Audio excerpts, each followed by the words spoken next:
Всем привет, ребята! И вы на канале Настя Плейс. И сегодня я вам расскажу мои истории из Adobe, как меня обманывали. Первый, как меня обманула девочка. Я захожу в Roblox, как всегда, иду на главную площадь. И я увидела девочку, которая написала: продаю пэтов, пиши я. Я ей написала я и кинула ей трейд.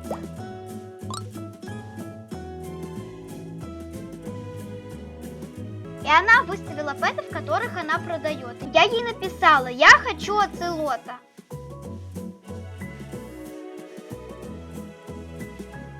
И она убрала тигра и поставила этого оцелота. И она мне написала: плати. Я ей написала окей и отклонила трейд. Заплатила ей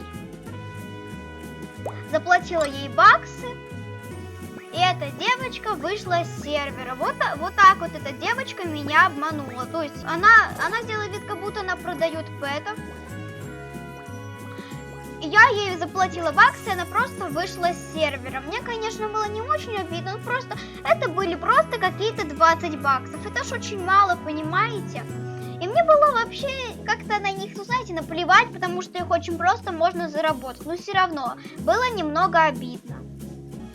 Сейчас я вам расскажу второй случай, но он уже произошел не со мной. Сейчас я вам все в подробностях расскажу.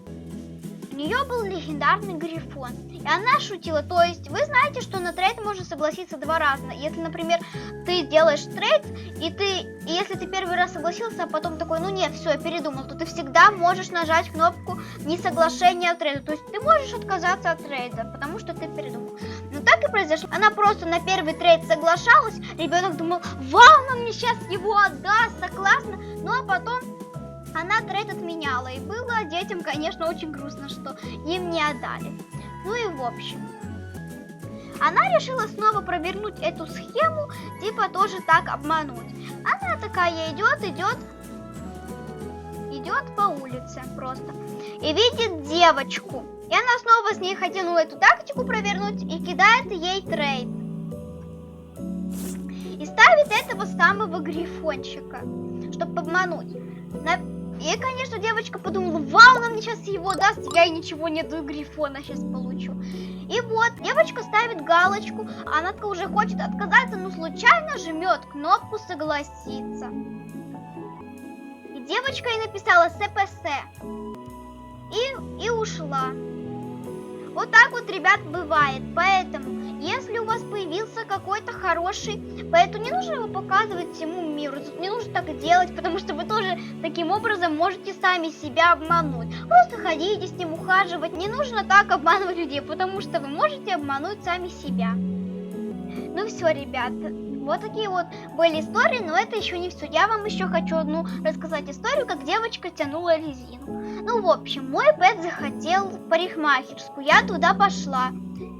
И вот я туда пришла и решила зайти в одну из комнат. Зашла из комнат, а там была девочка. Там наши пэты, мы с ней поболтали, и она мне говорит: покажи всех своих пэтов. Я согласилась, показала их пэтов, и ее очень заинтересовала моя змея. Я сначала не поняла, потому что она непонятно написала. Я ей показала всех своих зеленых пэтов, и она показала змею. Я, конечно, очень долго отмазывалась, она у меня единственная, вообще так и было, да, она у меня была единственная. У меня больше таких нет, разные истории придумывала, что мне ее подарила подруга, и все такое, лишь бы не отдавать. Но она меня так сильно просила, она просто мне написала: я стою на колени, только отдай, пожалуйста, я верну. Еще она написала: можно я с ней погуляю? Я ей все-таки не хотя отдавала. И потом я ее попросила, чтобы она меня добавила в друзья, потому что, вот этот факт я учла, потому что я знала, что она незнакомый человек, я ее не знаю, что она меня может в любой момент обмануть. И она написала окей, я увидела, что она кинула запрос в друзья, и я его приняла. И вот в парикмахерской пэты поспали там, и она говорит: можно я его помою? Я ей написала стой, но она телепортнулась куда-то. Я уже в расстеле что делать мне? Я уже думала, что она вышла с сервера, но я вспомнила, что она меня добавила в друзья, что я могу к ней телепортнуться. Я, не телепортировалась, и она была у себя дома. Она помыла Пэта. Я ей типа говорю, типа, на, давай, отдавай мою змею. Она говорит, давай к тебе домой, и я тебе дам. Я такая, окей, привела ее к себе домой. И мы разошлись в разные комнаты дома. Ну, тогда просто был день, когда мы были у нее дома. Потом после ее дома настала ночь. И она сказала, что он сейчас поспит, и она мне даст.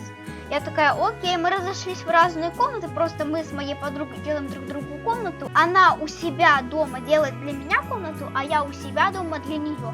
И она зашла в комнату моей подруги, а я в свою комнату. И вот время настало отдавать Пэта. Я захожу в эту комнату, а этой девочки там нет.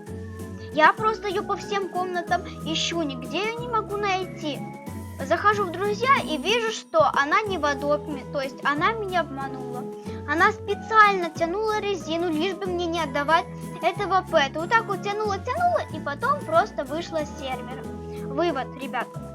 Если у вас появился хороший пэт, ну не нужно его показывать всему миру, просто радуйтесь про себя, не нужно это вот так вот шутить, потому что ну вы тоже можете так себя обмануть. Никогда никого не обманывайте на пэтов, потому что это очень плохо. Вот вы себя поставьте на место этого человека, которого вы обманули. Вам будет приятно, если вас обманят. Конечно, да, может вы обманули кого-то на маленькую сумму, ничего такого, снова накопит, но все равно этому же человеку обидно. Я хочу, чтобы вы сделали выводы и больше так не делали. Поэтому тот, кто так действительно делает, пожалуйста, перестань так делать. Подумай про чувства других людей. Кстати, обязательно напишите в комментариях, вы когда-то обманывали людей, или вы честные, и если вы даже продавали пэтов, то вы его отдавали. Мне будет очень интересно узнать. Я вам еще расскажу один вид обмана. Вот я снова зашла в Roblox на главную площадь, как всегда, и вижу девочку, которая пишет тест на доверие, пиши я. Я пишу я и кидаю ей тред. Я ей даю, ну знаете, я знала, что она может обмануть, поэтому я ей дала не сильно крутых пэт, знаете, которые там не ценятся. Ну, короче, не сильно крутых. На первый раз она согласилась. И я тоже согласилась. И на второй раз она тоже согласилась. И потом она мне кинула тред и их на удивление вернула. И она мне потом говорит, а давай знаешь, типа что-то покрупнее. Можешь мне типа самого крутого в этом твоем инвентаре дать? Но я ж не дурочка. Я ей дала не самого крутого, а как раз самого не крутого в моем инвентаре. Она на первый раз соглашается, я тоже на первый раз соглашаюсь, и на второй раз она тоже соглашается, и я тоже. И она мне пишет, ахахахахаха, я тебя обманула, и выходит с сервера. Ну, меня вообще не обиделось, мне вообще было на него наплевать, потому что я ей дала самого некрутого в этом своем инвентаре. Она обманывает тех людей, типа, которые доверчивы, которые на ее слова ведутся, которые, ну, это она меня не обманет, она меня не обманет. Нет. На этом у меня все. Обязательно ставьте лайк, подписывайтесь на мой канал, жмите на колокольчик, пишите мне комментарии и всем пока-пока!